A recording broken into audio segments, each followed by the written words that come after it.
Welcome to another episode of the Beyond the Junkyard podcast. I am your host, Junkyard James, and with me, as always, for the Thursday live stream is the man, the myth, the legend, Cody Marinara. How are you doing this wonderful Thursday after AEW Blood and Guts? Tired, absolutely tired. It was a long ride home last night. Hour and a half back home. Luckily, it was a very, very quiet ride home. Nothing too crazy happened, but show was great. Crowd was really good. But yes, feeling the after effects. Getting a little old for this. May have to make sure that the shows we go to they're closer than than Greensboro, but yeah, we're doing all right, man. How are you doing on this fine evening? All I gotta say is I am happy that I was proactive and took the day off, because I woke up this morning and I don't know why, but the only thing I can relate to is like I woke up with the worst hangover of my entire life. But I didn't drink anything last night, so I don't understand. Pounding headache, but I'm happy that that I didn't have to go into work today. But no, we'll talk a little bit more about Blood and Guts later on in this show. But I have the same sentiments as it was a really good show. I don't think it sold all the tickets. I'm sure you have some more info on that when we get to that segment. But for what the crowd that we had, it felt pretty alive. Our section was loud. There was a man over there that was saying some pretty out of pocket things. To say the least. But it was a fun show. And we'll talk about our favorite parts of Blood and Guts here shortly. I gotta just do some housekeeping stuff real quick before we jump into some content. Like I announced last episode on last Thursday, this is our final episode of the Beyond the Junkyard podcast for the year of 2025. But it's not the last time you can see us this year. We have a confirmed date for our final appearance of the year, joining the guy over at the Slapping Meat Wrestling podcast. We will be doing the annual end of the year reaction show. He's calling it the Slappies this year, where the Slapping Meat community show and the Beyond the Junkyard podcast, we link up last show of the year and look forward to 2026 and recap the best of 2025. So make sure you go and check out the Slapping Meat community show, We Too Deep Entertainment, December 16th, 9 p.m. I believe that's a Tuesday, if I can recall. We'll be there doing some end of the year review stuff. Be sure to check that out. Any words on this show, my friend? Yeah, I mean, I enjoy doing the end of the year award type shows. I'm glad he's waiting to do this until the middle of December. I think last year he did it in late November, maybe even early December, which it's close enough to the end of the year. But listen, in pro wrestling, you never know. If you may have all your winners for the most part, but the way that I categorize like match of the year, promo of the year, that could literally, there could be a surprise winner at the very end that could just magically take it all. So well, we're waiting until almost the end of the year. And it'll be 3 days before my birthday. So that'd be a good way to celebrate and in my 20s with a bang. But yeah, that'll be cool. A little over a month away. It's going to be fun. So definitely tune in for that. That'll be our final time that we'll be really all together for the year 2025 until we take a little bit of a break. So I'm excited. I'm got to do a lot of research for that show. I got a month to prepare for it. So full gear may alter those plans, but yeah, we'll wait and see what happens. But yeah, looking forward to it. Absolutely. This show for a while now has been really we appreciate the partnership of a few partners, but specifically W Energy. They gave us a discount code. So if you go to w.gg, use the code Beyond the Yard, they get 10% off of your order and help support the podcast. Their product, I think, tastes really good for what it is. It is a powder mix. You do mix it into water, or I mean, I guess you can mix it in any other beverage, but I don't know how that would taste. But mix it into some water, and I have the Japanese soda. I believe they're getting more flavors in stock, and so check out those flavors. Go to w.gg, use the code Beyond the Yard, help support the podcast. Maybe you have an energy drink fanatic in your friends or family list, and maybe you can give them some W for the holidays, and see if this can become their most favorite energy drink. Yes, sir. I saw your hand. I am that fanatic of Okay. energy drinks. So if anybody wants to get that for my birthday or Christmas, I'll gladly accept. There you go. Use the link in the description, and you can get him a Christmas or birthday gift using our code. I did say, like I said, this is our final show of the Beyond the Junkyard on this channel.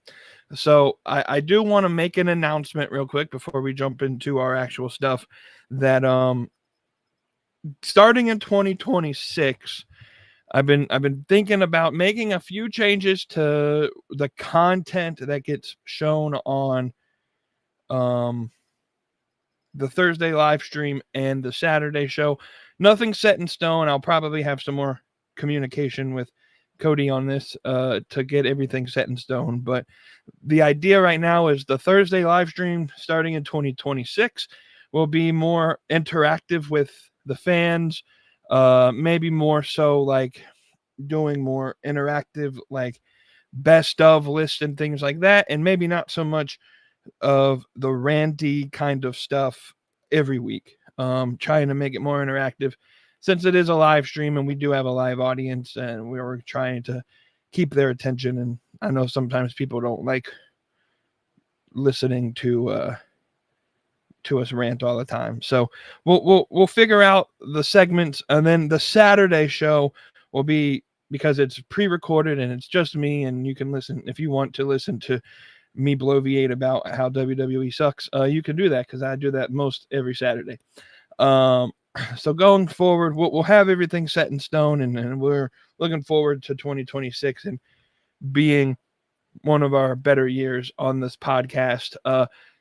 Which leads me to say, like, comment, subscribe, share this video, share this channel. We're going to be away for like a month or so, and so I know the algorithm doesn't like when people take these breaks, so we're going to need some help pushing it out. And in the meantime, I may be able to like share some like YouTube shorts of prior content, and maybe keep some content on the channel. We'll see what happens with that. I believe, if I remember correctly, tell me if I'm wrong, this is the 20th anniversary to the day of Eddie Guerrero's unfortunate passing. Is that correct?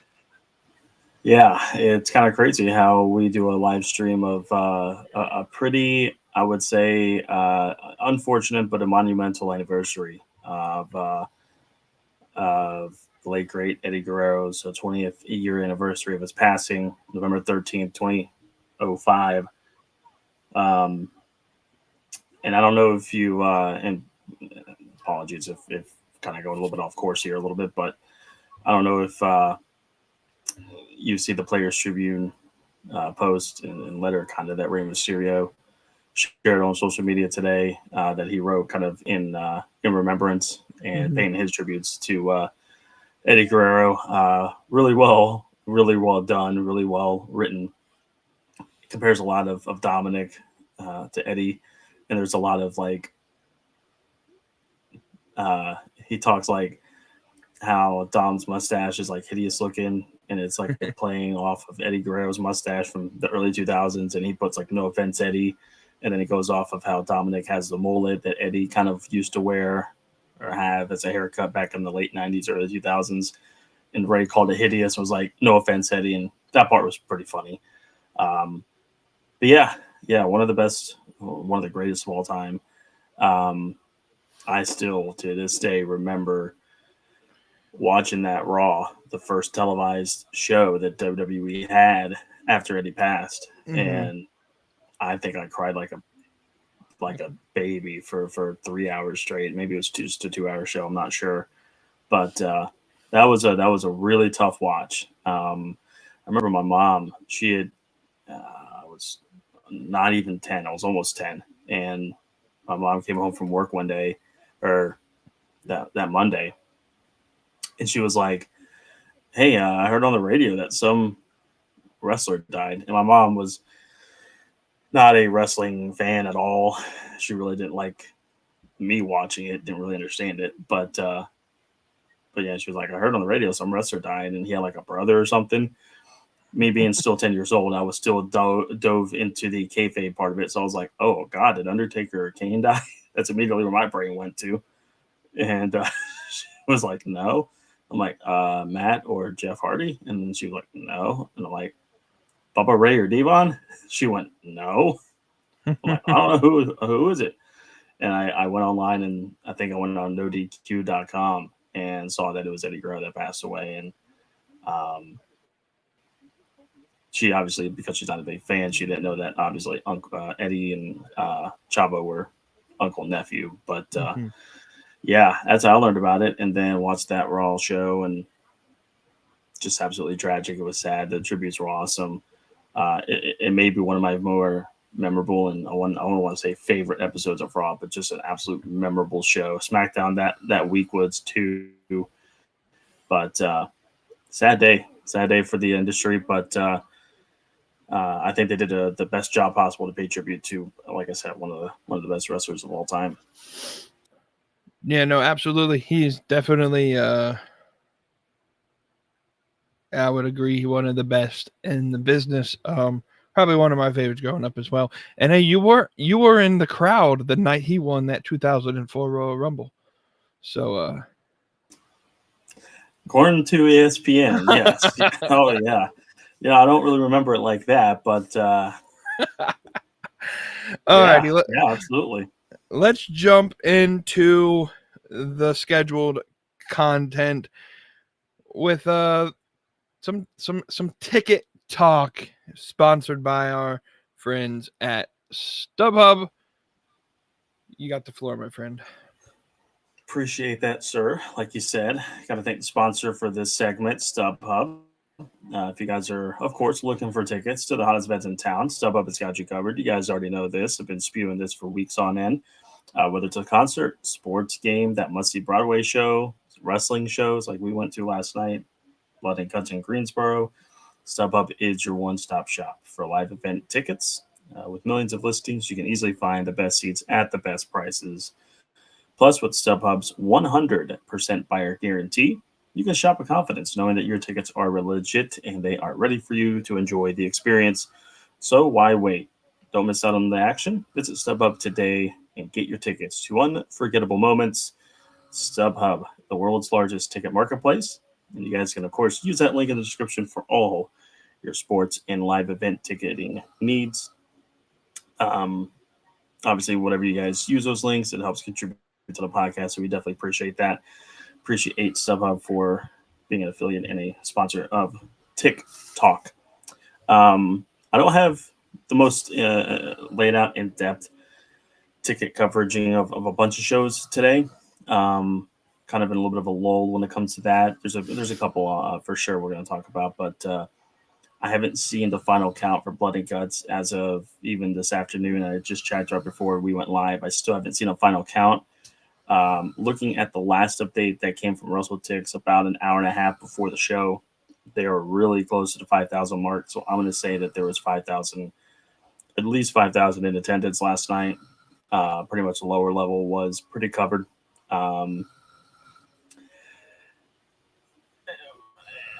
If they didn't get the 5,400 plateau, even if they got right at it, I think it's still a little bit of a disappointing number. Yeah, the lower bowl was mostly filled, but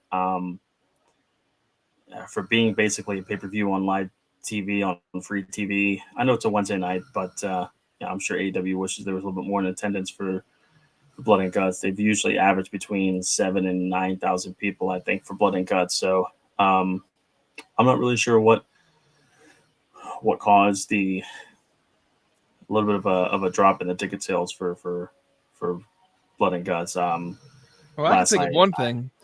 I can think of one thing: the fact they weren't on Greensboro TV until the day of the show. That could definitely be it. And I think, again, the marketing team has still got a lot of work ahead of them to be better. The ticket prices were not the problem. The quality of the show that they were going to put on, not a problem. 2 Blood and Guts matches. The first ever women's Blood and Guts. I mean, yeah, it absolutely was a very good card. So it has to go with marketing, and that sucks because crowd in Greensboro was great all night, and it would have been better if they had a few more, hundreds or a couple more thousand people in attendance. But it is what it is. It was still a good crowd that was there, and it was, like I said, the lower bowl was mostly full, including off camera. But yeah, so a little bit over 5,000 for Blood and Guts. Next one we're going to talk about is Full Gear, happening 9 days from tonight, Prudential Center, New York, New Jersey. As of yesterday, they had sold 7,763 tickets, with 1,165 available, with the current setup being 8,928. Last year, they're in the same venue for Full Gear at the Rock Prudential Center in Newark, New Jersey. They drew 10,639, so they've got 2,876 tickets to go to match that, which equals out about $319 per day. Right now, the cheapest ticket available is $40. AEW typically does strong ticket sales the week of the show, the pay-per-view. They could very well get to the 10,000 mark.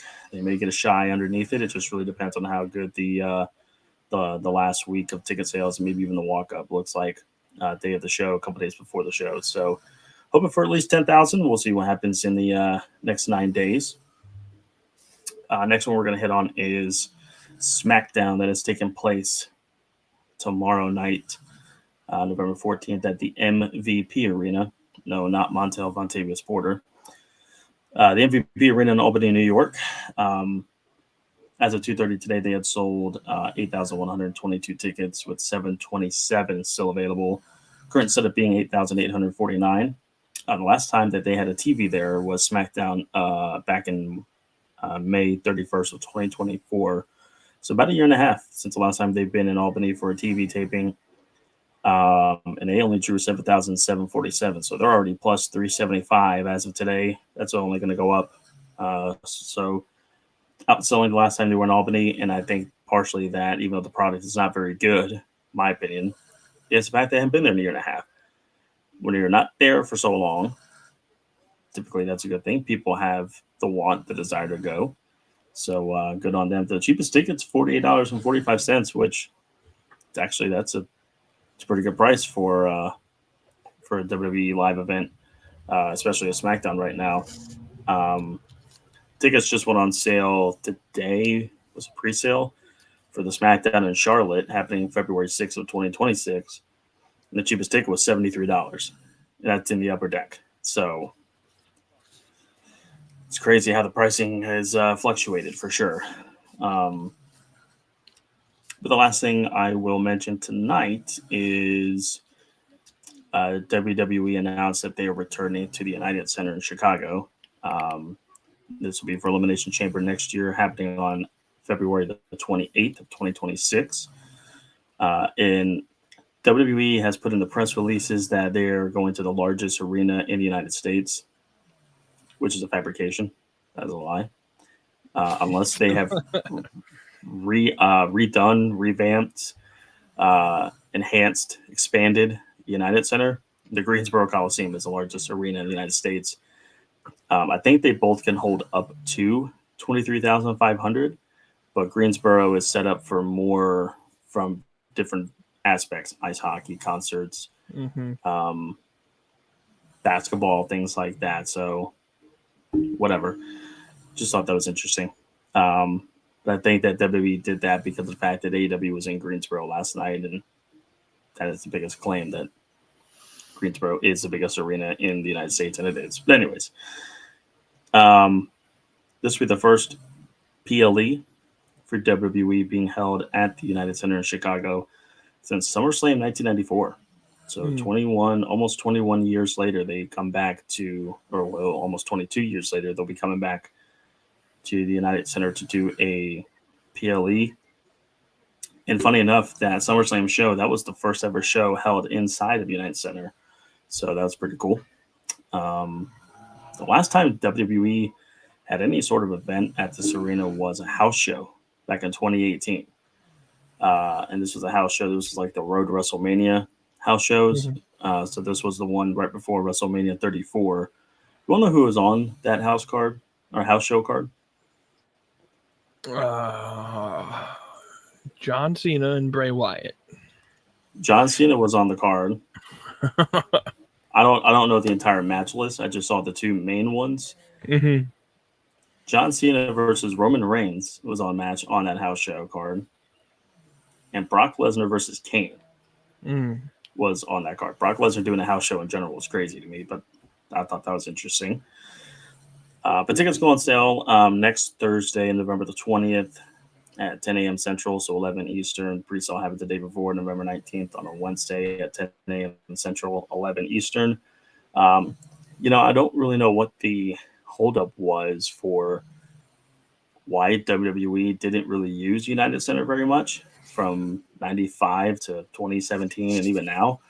I know that WCW used that venue a lot because of the relationship that Bischoff and WCW had with Dennis Rodman. Obviously played for the Bulls in that time, so Bulls played at United Center.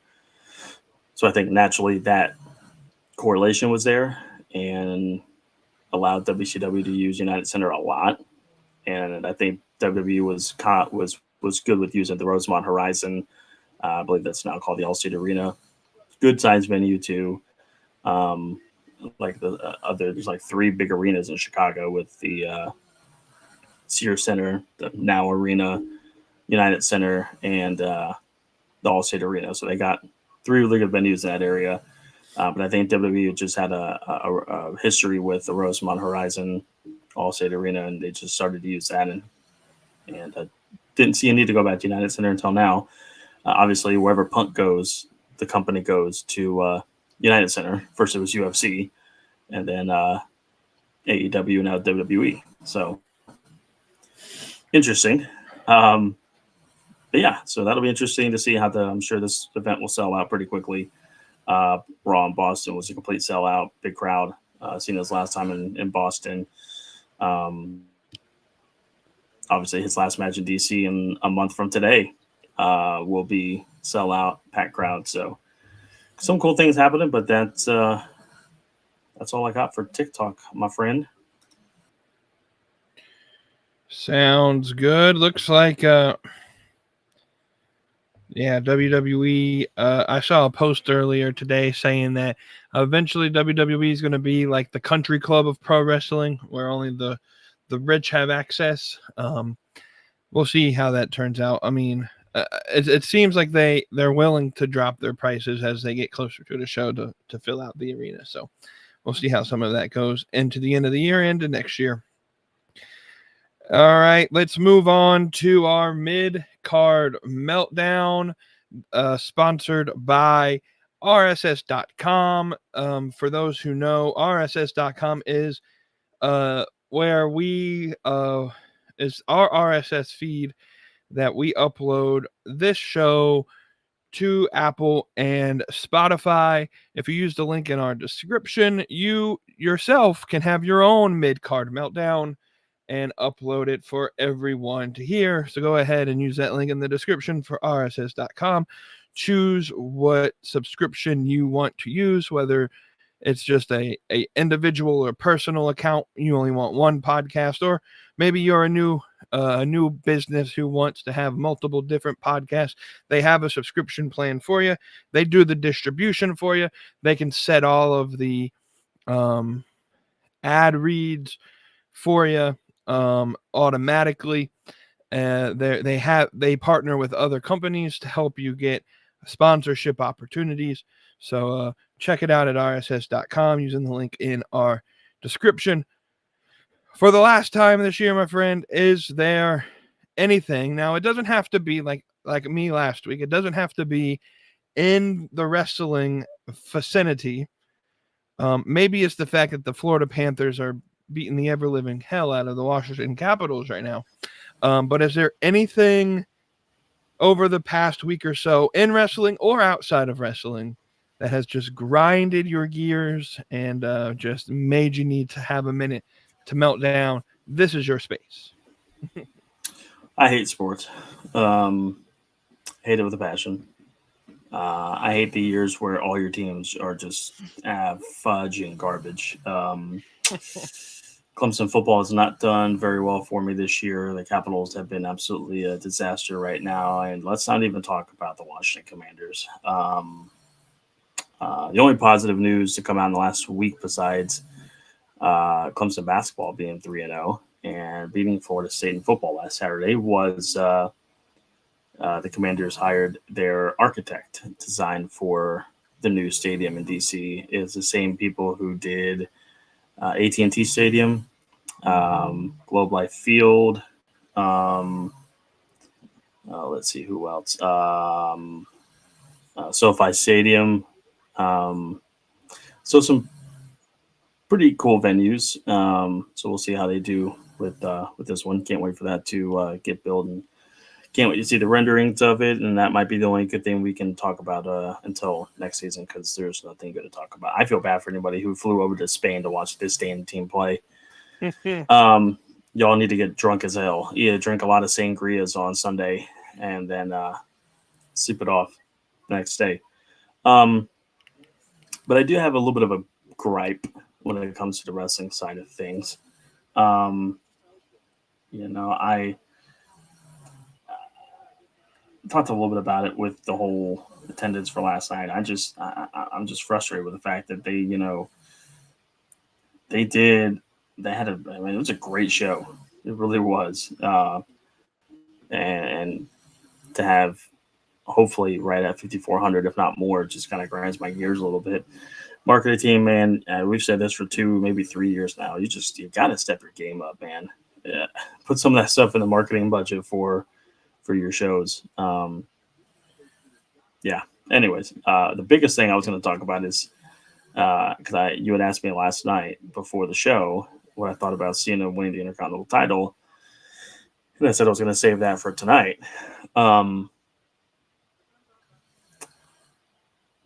Happy for Cena. I think it's cool. Grand Slam champion, well earned, deserves it. Kudos to him. The booking for it, god awful. Mm-hmm. This man had been in WWE for 23 years. 23 years.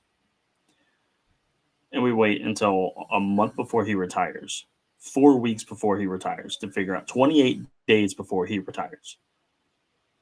I think now's a good time for him to win the Intercontinental title. Won the U.S. title in 2015? We could have just gave him the Intercontinental title. Wasn't like he needed the U.S. title in 2015 because he had won the U.S. title in 2004. I honestly thought it was shotgun booking. I really do. I'm fine if the goal was for Cena to win this, get that big pop, and then lose it to an up-and-coming talent to pass the torch. I'm fine if that's where the storyline is going to go. But this should have happened at sometime in September. Hell, he didn't even really need to win the 17 title, that whole thing. Let's not talk about that. But I cannot believe that we waited 28 days before this man retires for him to finally win the Intercontinental title, have it in his hometown. So whenever the next time somebody wins a world title in their hometown, and I've already kind of explained how I think Ospreay's going to win the world title, the AEW world title, all in London next year. MJF may win a belt in his hometown in Long Island, or Harley Cameron may win a title in Australia, or whatever. I think that it all sets somewhat precedent. Cena winning the Intercontinental title in Boston, I don't care about that. That's cool. That's great. I'm literally happy for the fact he's a Grand Slam champion. The way we got there is just asinine to me. It's a slap in the face. It's a slap in the face more so to Dominic than anybody. It makes the fans, to me, it makes us feel stupid. And I promise you, they're gonna run with this. That this is the greatest retirement tour of all time because Cena won the world title. He's won the Intercontinental title in the same year. And for those that are like, well, hey, Sting won the AEW World Tag Team titles a month and a half before he retired. Fair argument, it is. But Sting was primarily a tag team wrestler in AEW with Darby. He wrestled very little singles matches. Him and Darby had like 20 matches in a row. They finished undefeated as a tag team. So it set precedent that it kind of makes sense that they won the tag team titles. Could they and should they have won it sooner? Yeah, I would agree with that. But the aspect of waiting so damn long for him to finally win the Intercontinental title, I don't get it. I really don't. And he's only going to hold it for a month tops, and whatever happens, happens. It's just, I don't know. It's just weird. So my biggest issue with, and I kind of agree with Jason here, this entire run, they have, and I said this when Cena turned heel, that this could legitimately ruin his legacy in the business. This entire retirement tour, like, I don't know. Like, it just gives me a bad taste about how John Cena is going out. And there has been rumblings that I have seen, and I don't know how true they are. John Cena has a partnership with Turner by doing some TV shows and stuff on TBS. That there is a possibility John Cena shows up in AEW at some point just to have like a proper send-off match. There are some rumblings there that I think it was, I don't want to misquote this. I'm pretty sure it was Meltzer or Alvarez that said that they have heard, like, there is a possibility Cena shows up to have a proper send-off because they've seen how AEW did Sting. They've seen some of this stuff. I feel like they dropped the ball on Cena and his retirement. I don't think his retirement tour, like, it obviously made sense that Cena would beat Ric Flair's championship record. That's totally fine. If anything, if they wanted to go with this route, why wouldn't they give John Cena the IC belt as his heel turn and then have this shocker 1 month before the end be for the world belt so that he can end by beating Ric Flair's record and not end by ruining a really great IC championship run? Because Dominic Mysterio, like, Gunther dropped the belt to Sami Zayn, and then that IC belt went into hibernation for a while. And Dominic Mysterio, from what I understand, had a really good IC championship run. And now we're going to give it to Cena for, a couple weeks for some NXT guy to get called up and immediately take the belt. I don't know if you have been aware. Cena announced on Monday that his final show, that Saturday night's main event, is now going to be a WWE versus NXT showdown. So all the matches will be WWE versus NXT. So somebody, for the most part, from NXT is going to fight John Cena. My assumption is it's going to be Javon Evans or probably has to be a heel. So I would think like Oba Femi or something like that. Or maybe they pull one out of the hat and Gunter shows up and he fights Gunter. I don't know where that goes, but it's seeming like it's going to be for the IC belt. And it makes no sense to have the IC belt just play hot potato for a month just to get John Cena, something that he could have gotten years ago. Yeah, and to kind of finish up my point before I let you get to yours, I really hope, and maybe I know this is our last show together, but for this year, and maybe if anything really crazy happens, we'll mention on the Slappies next month. But I could you imagine if when Saturday night's main event happens a month from today, John Cena opens the show and doesn't close it? I mean, I could see it. I could see that being the case. I don't think there's any way possible that they would do that. I'm hoping. Maybe I'm giving them way too much credit, but if they do that, you want to talk about a mid-card meltdown, son? That will be a 2-hour meltdown. You're gonna have I'll get an instant message immediately after it happens, and we will have to have an impromptu Saturday night podcast. Yeah. Yeah, that would be an absolute slap in the face. To people who bought tickets for that show, to the entire, I would say, retirement tour. You're going to build it up for him to have the first match on the card, not let him be the main event. It's John F. and Cena. Not only does he deserve, the bitch earned the main event spot of any show, but let's not hope it gets there. But yeah, I just, like I said, this whole tour has kind of just left a really weird taste in the mouths of me, at least, and maybe you. But yeah, it's we got 4 more weeks, and let's just hope that it ends on hopefully the best note possible. Could you? So I can't remember who's. I think it's Solo Sikoa.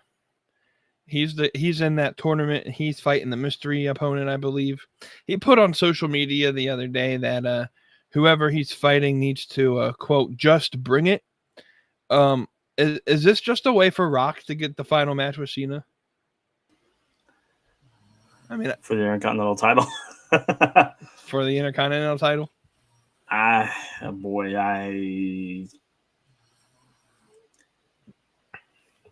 I hope not. And I'll be honest with you, I feel like if that's the case, then they could have booked a little bit bigger of a venue in general. But yeah, I'm not sure. I don't think so.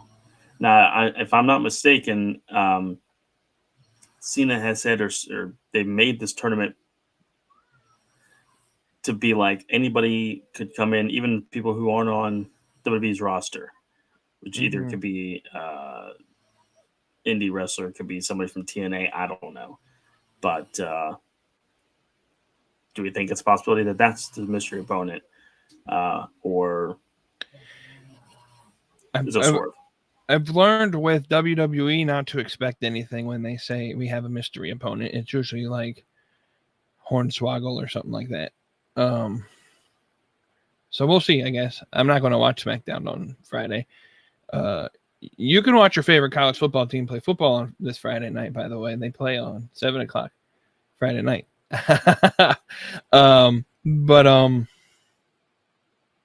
Yeah, I'm not a big fan with Cena's run, which leaves me scared on how bad they're going to butcher AJ Styles' final run. So we'll see how that runs. Yeah, I'm petrified from that now. Alrighty, well, here's my mid-card meltdown. And it kind of bleeds into our next segment, so this is maybe a good segue. All day on social media, I have been seeing posts. If you want to know if AEW had a really good show, wait till the show is over and you'll see like a pack of cockroaches. The WWE elitists, or whatever they want to call themselves, the people that think AEW sucks and they probably don't even watch the show, they're just there to complain, go out and they say the same exact thing for hours. And today's problem was there was too much blood. It was this was not a family friendly show. Like, have y'all not seen past Blood and Guts? Last year, Darby Allin almost set Jack Perry on fire with a flame torch, a flamethrower. There's been years, like, I was fully expecting Mark Briscoe to pull a Mick Foley and jump off the top of that cage last night. It annoys me because there is a 99.9% chance that these people that are complaining, they don't even watch the product. They don't even watch the show. And they're going to sit here and they know how to aggregate content. And the one thing that I hate about social media is you get these like when I post something, I don't monetize my stuff. So I'm not cringy just to be cringy. Like when I make a post, like there's some intention behind why I'm posting what I'm posting. I don't make money off of my social media, but these people do, and they post these things knowing it's going to get them attention. I hate this rhetoric. Here's the deal. If you don't like the damn product, you don't have to watch it, and we're not expecting you to like it, but we're going to call out bullshit when you call out bullshit. We're going to, like, I've seen people say, well, AEW fans had their fun last night with Blood and Guts. Friday night it's time for real graps. Talking about Jey Uso versus The Miz and the Last Time Is Now tournament, as if that's going to be a 45-minute segment with 35 minutes full of yeeting. I don't get it. Like, if you hate something so much, you know AEW had a good show when the people that don't watch and the people that hate on it are hating on it even harder. And so that's how I judge the show. I think it was a massive success because it exposed some people for making some really dumb takes about the show. Stuff like AEW fans love shitty matches when blood's involved, as if last year at War Games, the entire Samoan team was out for the next 6 months because like 3 of them got injured for long periods of time. One of them broke his foot.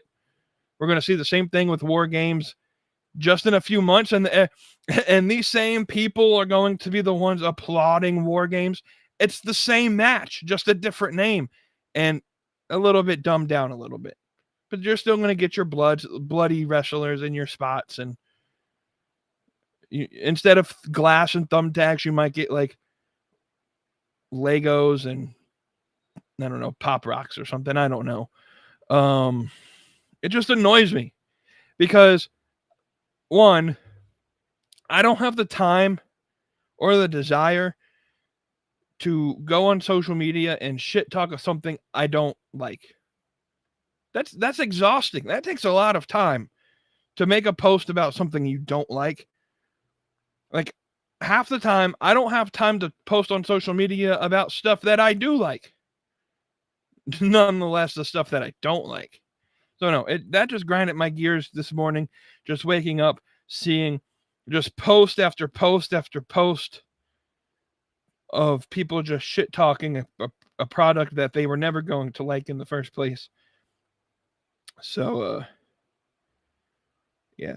Breaking news, by the way, I'm scrolling social media as it is now.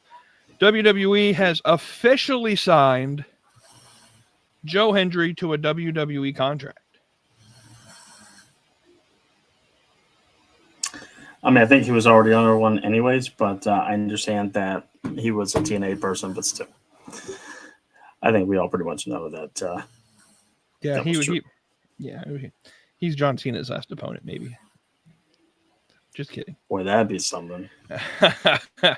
Alrighty, let's go on to talk about Blood and Guts. We were in attendance last night. So overall, the experience from your perspective, how did you like the show? Before we get into some of the finer details. I thought it was good. I thought it was a good show. I saw a lot of wrestling. I think the women's match was like 46 minutes long. The men's match was 51 minutes. The Hangman Page Hobbs match was about 15 minutes. So a lot of wrestling. But very, very good. I thought that the women's match actually was a little bit better from a overall match perspective. I'll tell you what, whoever bought tables or brought out tables for the AEW people to go through either need to be fired or they need to reassess how the tables are done, because boy, the tables were no selling all night.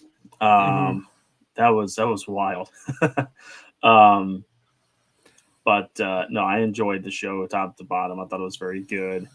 I mean, they had some good stuff in the middle to kind of give us a little bit of a break of the two Blood and Guts matches. But I really liked the show top to bottom, and the crowd was involved start to finish. I mean, it wasn't like the crowd got tired after the first one and really sucked for Hangman, and then kind of lulled for the men's, and then got brought back up. No, I mean they were good all night long. The Hangman Page match was really good. Got into the crowd. Taking a bump off the stands was pretty crazy, but yeah, I thought it was really, really, really good. And yeah, I thought it was a good show top to bottom. I don't know if this is so much really breaking news, but on Ring of Honor tonight, they had the QTV segment, and Harley Cameron said she's going to beat the shit out of Athena. So next week on ROH TV, it's going to be Athena versus Harley Cameron for the ROH Women's Championship. Yeah, that's my thoughts. Yeah. I thought the show was great from top to bottom. It's what AEW does best with their pay-per-views, is they give us straight wrestling with no fluff in between. They did a couple backstage segments to kind of give the ring crew time to clean up after some of the segments there. And I thought the show flowed really well. I did have a few minor complaints that I'll get to later on in this segment, but I thought overall the show delivered exactly what Blood and Guts is supposed to deliver. It wasn't something like they weren't off blood and guts. We got a lot of blood and a lot of guts. This show made 2 new stars maybe tonight in AEW. Sky Blue and Kyle O'Reilly kind of had their breakout moments. So I thought it was a great show. I think you kind of hinted at it. I'm assuming we're probably going to have the same answer. The women's match was the best part of the show. Yeah, I thought that they not only did they steal the show, but I think that they had the best overall match and the best just segment on the show. I thought top to bottom it was very entertaining and kept the crowd was really into it, top to start to finish. I don't know if the women were offended that they had to start the show instead of main eventing Dynamite. I thought they probably should have main evented last night and had the men go first, but all of the women did stuff really well. Mercedes Moné said afterwards she's done with Blood and Guts matches. I don't know why she was part of this match in the first place. I guess it's storyline with Statlander and then try to progress some stuff with that. I don't think she really had any business being part of this. Isn't her style of wrestling. And so I don't really understand why she was part of it. The finish of the women's match, I know everybody kind of hated it. It seemed kind of anticlimactic, but it made sense. Tony Storm said she basically gives up and quit. She surrendered so that Mina Shirakawa didn't take any more punishment. My biggest letdown of the match was there wasn't really a major surprise. There wasn't a new return. There wasn't a debut. No one kind of showed up outside of Gabe Kidd, but I think we all kind of expected him to, or something to happen, shenanigans to happen for the Death Riders, but there wasn't like this big pop of a moment. And so that the women's match did really well, but there were a couple things that left me like wanting a little bit more. Obviously we were there in person, and I think it was fun to watch it in person. The atmosphere was lively, but sometimes, at least to me, it felt like you kind of got lost trying to figure out where to focus your attention on because there was just so much stuff going on at one time. Whereas if you were watching the TV broadcast, they would be able to focus in on what exactly they want you to focus in on through the commentary and stuff. I haven't gone back to watch the show on commentary. I plan on doing it sometime this week just to kind of see what all they were mentioning on the show. Do you think these style of matches are better to watch in person, or would it have been better to watch with a commentary team on TV?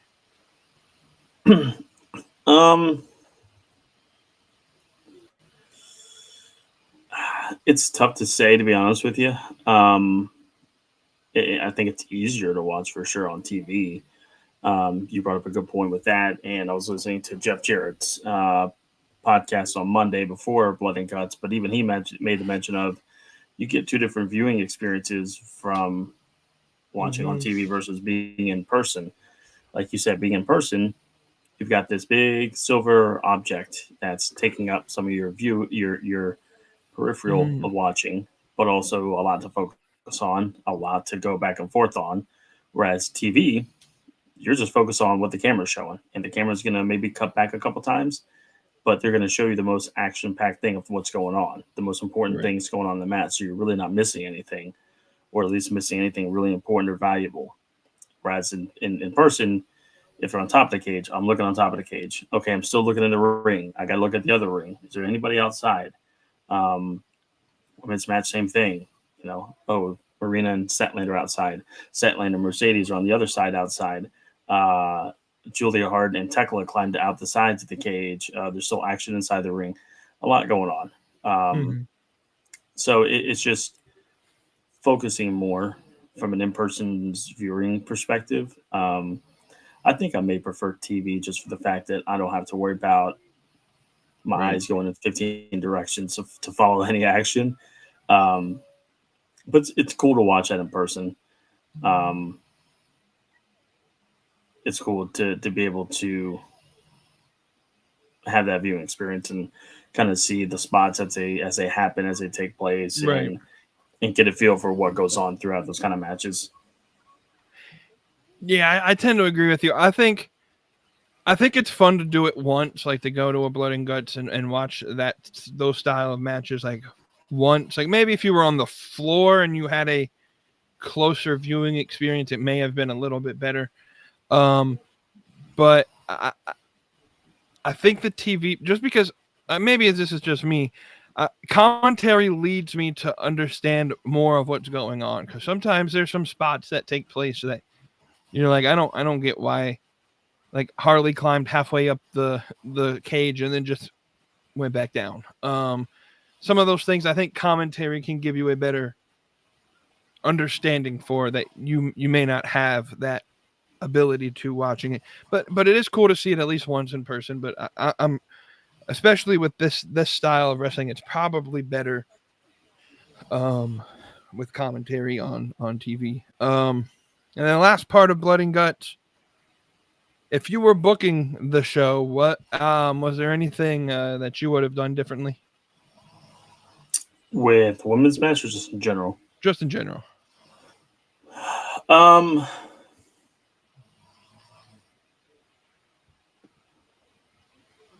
I mean, I think I still would have preferred the women to go on last. Mm-hmm. Yeah, that Darby spot at the end probably is that, and the Briscoe spot on top of the cage with Yuta. It's probably why they main evented, because they were just going to do a little bit more crazier stunts, which is understandable. I would have preferred at least an interference of some sort on the men's side. Is probably total bias, but I don't care. I feel Sting should have been in that moment. I understand that he was saved for the pay-per-view at Wrestle Dream, and it was a big deal, and it was like, okay, this makes sense. And it still would have made sense last night, but Darby was in dire straits, just went through a flaming table from the top of the one of the tunnels. That would have been just as perfect of a spot as any to be like, I need to help out some way here. He didn't need to come down from the rafters or nothing like that. He could have been at the entryway. He could have been underneath the ring. He could have whatever, come through the crowd. Right. I feel like maybe he could have helped just a little bit in that situation because Darby got taken out. But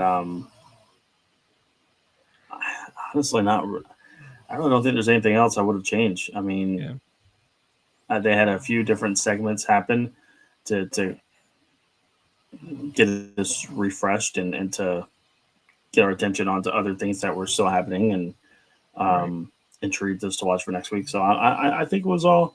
I think it was pretty well done and pretty well produced, start to finish. Yeah, I agree with you on the swapping of the men's and the women's. And I think you could have done that Darby spot and started the show, and then throughout the show been able to tell a story of Darby in the back getting medical attention or something like that. I also think I like the idea that Mark Briscoe gets beat up in the back. I would have preferred somebody take his spot rather than him come out, because honestly, it kind of was anticlimactic with the whole. And I get it with Mark Briscoe. He's like he's not going, and maybe this would have been a better for us to have that commentary there for them to tell us the story. But at least watching it live, it was like, all right, so they have this backstage segment. Renee's mic went out halfway through, if I remember correctly, and then Mark Briscoe comes up with a toolbox. Yeah. As if, and it's like, well, what's the point of having that backstage segment? To me, and I don't know if he's cleared or not, and probably not since he didn't show up. This would have been a perfect opportune time to re-debut someone like Adam Cole, and then you could have had this. Adam Cole comes back. If the men would have started the show, you could have had a backstage segment with like the conglomeration and Paragon and that internal struggle of both of those groups. And I think that would have been a cool thing to have if they would have started the show. And then you could have had the women and I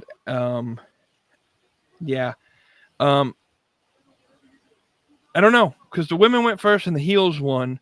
So it almost made it really super predictable that the faces were going to win the men's side. But either way, if the men would have gone first, it would have made the women's predictable. So that really wouldn't have changed anything.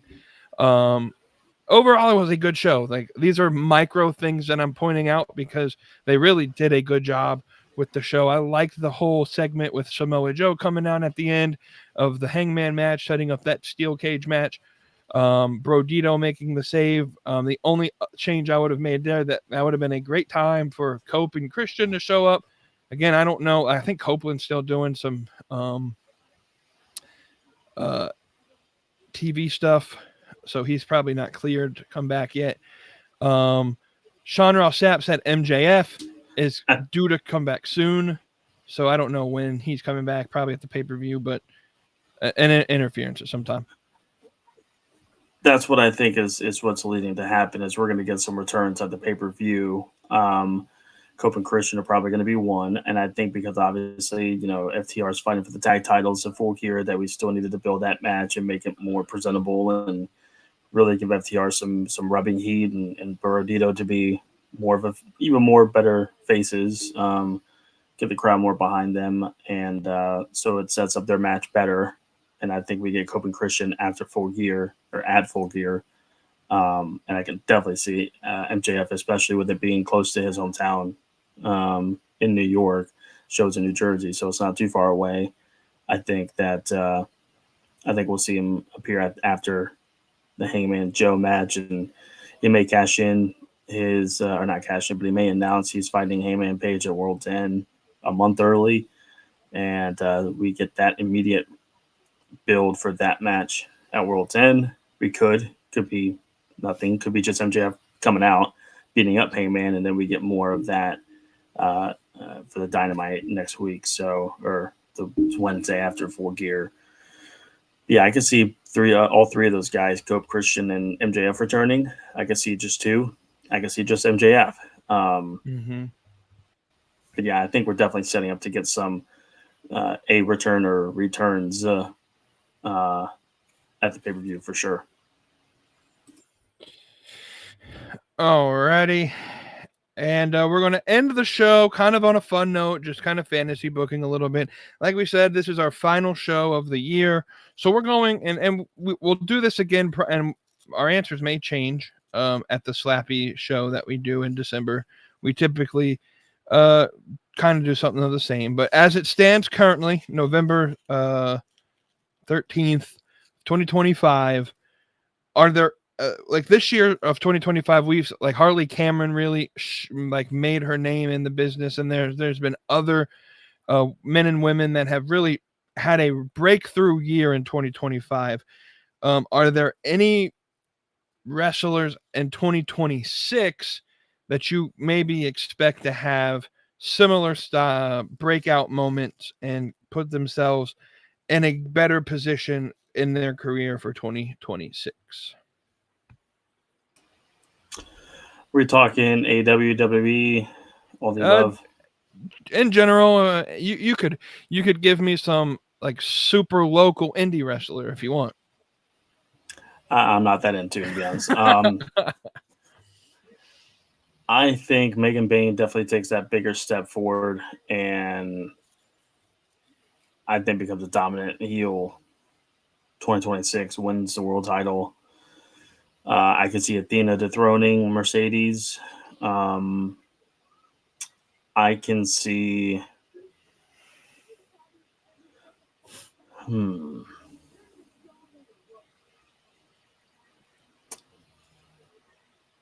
I can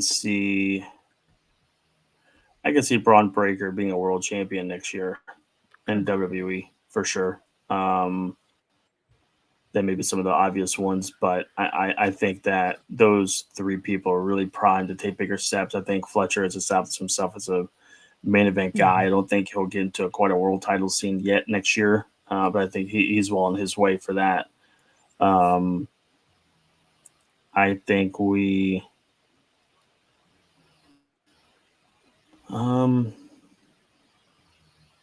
just trying to think of kind of the others that I can really think of off the top of my head. I think Blake Monroe will make the jump to the main roster and fight Tiffany Stratton at some point for a belt, or she may fight somebody else for a belt, or Charlotte. I don't know. Trick Williams, I think, will make a big jump to the main roster and win a singles belt of some sort. Yeah, I think those are really the biggest ones that jump off the board. Like I said, those are probably big name stars that people probably already expect. But I'm just looking at it from they're a big deal now, but just wait, next year they're going to be an even bigger deal type of thing. They're going to really establish themselves as stars of the industry. Mm-hmm. Yeah. For me, I look at 2026, and my list is probably going to be more AEW centric because, to be completely honest, I don't know the dynamic of WWE enough to make some form of prediction. I would have said like Tatum Paxley, but it seems like she's already getting that push as she's now currently NXT Women's Champion. So it seems like they're going to end 2025 with her ascent to the top, and that's great for her. She deserves it. I will name one WWE person. I think what they have done with Roxanne Perez has been on the main roster has been almost criminal. And so I hope in 2026 she can make that jump. Hopefully Liv Morgan comes back. I think that's going to be the biggest feud is like Riv and I don't even know what's going on with that if they're settling that score yet. But I think Roxanne Perez could make that jump to be the top woman in the main roster scene. And if not, send her back down to NXT because she's one of their better talents and she's so young and still has multiple years left with them. I'm also looking at like who can dethrone Athena. Like you said, Athena can dethrone Mercedes, and I think that's the picture. But who's dethroning Athena? I think this is Billy Starks' opportunity to finally take that ROH Women's title from her. So I think we see Billy Starks run ROH a little bit. I don't know why, but when I was thinking about this question, the first name that came to my mind was Nick Wayne. Like I think he's going to have a really good 2026 as a singles competitor now that he's out of the storyline of Christian Cage and all of that. But also Kyle Fletcher, you already mentioned, he's had spurts in the main event scene. I don't know if he'll fully make it there yet. I think 2026 is the year of Will Ospreay in AEW. But you'll see that women's division blossom. A lot of talent, I think. Statlander had her year this year. I think we might see Willow win a singles championship at some point. Obviously, Megan Bayne. And then can we finally put some belts on Bishop Khan and Toa Leona? Like, those guys have been so good for several years now, but just not good enough to get some belts. And they need they would run that trios division really well. I know you had Bishop Khan a couple years ago as like your guy to look for, and they just haven't put anything. He is the ASC Pan African champion, I think is what it is. But yeah, The what? The ASC Wrestling Pan African World Champion. I think it's what the belt is called. It's an all black wrestling promotion in Charlotte. I can't remember what the title is called, but ASC Wrestling. Pretty good roster of men and women that they have there. I did not have that on my bingo card for him to win the A belt for that, but hey, kudos to him. Yeah, I've been saying for maybe 2 years now that I think Bishop Khan is like a very underrated guy that needs to be pushed harder. And it'd be nice if they won the tag titles or if the man won the trios. That'd be great. But yeah, I think we'll definitely see some interesting things happen next year, and some stars get introduced or cement their status as being a top player in the industry. And that's what makes wrestling great is every year is going to present new challenges and new things and different things and new stars and opportunities. And that's obviously what drives us to still be fans to this day.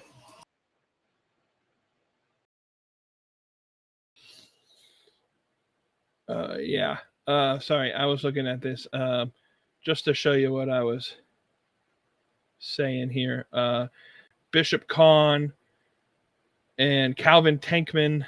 That is for Saturday, December 6th, AFC Wrestling in Charlotte for the Pan-African World Diaspora Championship. So now you know if you want to go to that. It's at a Piedmont Middle School in Charlotte. if you want to go watch it. It's a very long name for a world title, but all right. Hey, sounds interesting. Sounds very cool. Yeah. Well, that's about all we had for this show. I know you were trying till the bitter end of the show starting to get a little bit of an additional segment on this show. It just didn't work out, but maybe 2026 we can get some of that stuff to show up and make it a little bit fun and trying to get more people on here and more interactive with the crowd. Make sure that you like, comment, and subscribe. Share this video. I'm gonna be honest. I'm pretty sure I forgot to upload the show last week to Apple Music, so I'll make sure to get all of that updated. We'll have one more show on Saturday. One final rant for the year of 2025. And that'll be it. And we'll see y'all at the beginning of 2026. But like we always do, I'll give it to my man for the final words. Well, so this will be the final time you'll hear us on this show for me to say these words. Hopefully, I will be having the opportunity to say these words on the 16th of December for the Slappies. So I can at least have one more final say before the end of 2025 as a whole. But yeah, I hope everybody has enjoyed our content this year. I feel like this channel has grown pretty good year to year, and hopefully more the same for next year. We're going to keep grinding away, and we'll do better things to, and maybe not better, but we'll definitely do different topics and suggestions and things like that to enhance the show, enhance the channel. And I will do my best to make sure to do that as well. I will have an announcement to make at the Slappies. I'll wait until then because there's some things that need to be handled first. But the Slappies will be a good time to announce that. Nothing as far as like content or anything like that. It's you already know it.